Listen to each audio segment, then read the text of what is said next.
Ebola claims another victim.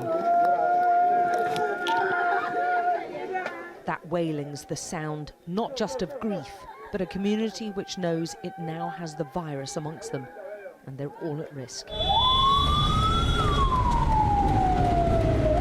The body retrieval workers need a police escort. Their job is not a popular one. Mark's the head of Team 3, and you sense his frustration. It happens every day. There's no day come that people don't die in a house. Every day, every blessing day. And all his team tracking down the Ebola dead know every time they find someone like this, a victim who suffered in secret, it increases the chance of the virus spreading. He and all his belongings are sprayed with chlorine. Even in death, he's highly infectious, so the workers have to be extremely cautious around his one-room home. The communal passageway could have the virus. His neighbours living in the rooms either side could be potential Ebola carriers now. There's too much work for the team, who are doing one of the most dangerous jobs in the world. And we saw little evidence of any follow-up by others, no tracing of all those who've been in contact with the sufferer. That, they tell me, is the most dangerous part of the job.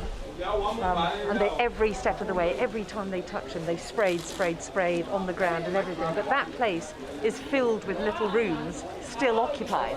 So that whole place is now a scene of insecurity and potential illness for all those who live there and this whole community.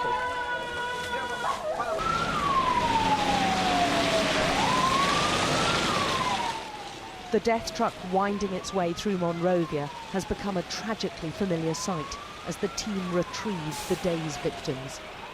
All dead now have to be cremated unless their relatives can prove Ebola wasn't the cause.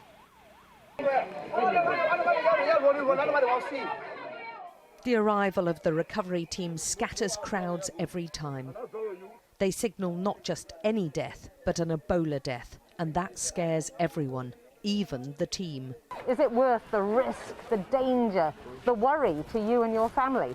It's very, very worrisome to just be thinking about it every day. Your friend, man, your father, your mother, your sister, your brother. It's very, very worrisome and very dangerous.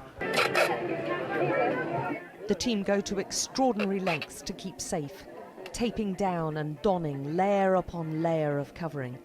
But on top of viral attacks, they face assaults from the community they're trying to protect. Have you personally been attacked yourself? Yes. What happened? Twice. Some community, they say we shouldn't bury Ebola body. We shouldn't bury at all in a community. Attack, I got a hit on my hair. I got a hit here, you see my hand? So many things. We are purchasing so many things. And even their families shun them. When I first started, my families, my friends was afraid of me to the extent I couldn't enter in my own house. I couldn't enter in my own house. To the extent that when I come in, they would lock the door and put my food in the plastic bag and give me for me and eat. Your own family wouldn't let you back into the house? Yes. Many months into this crisis, Liberia still has only a handful of Ebola isolation centres. This one we were invited into is utterly overwhelmed, with twice as many patients as they can look after. They've been forced to put patients outside, where some lay waiting for death, two to a bed. 8-year-old Saba barely responds. Keep your food, alright? You do little food by the grace of God, you get well, okay? Put your mouth for me, see. Put your mouth. See that? Put your mouth for me. Let me see your tongue. Put your mouth. Okay?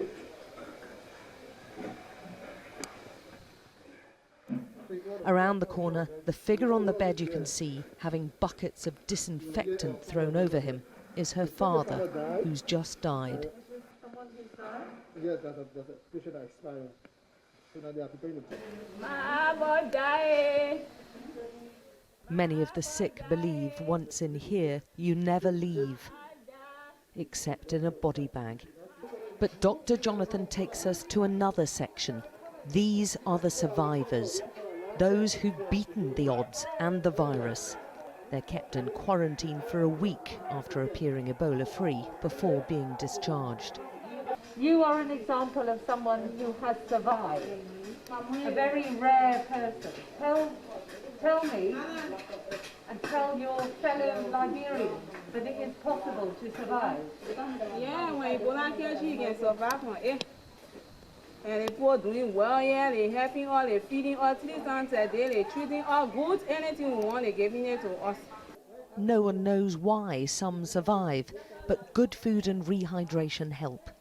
Little Amar has overcome the most deadly virus on the planet, but his mother didn't. So he's alive, but all alone in the world. Ebola's leaving behind a generation of orphans. Alex Crawford, Sky News, Monrovia.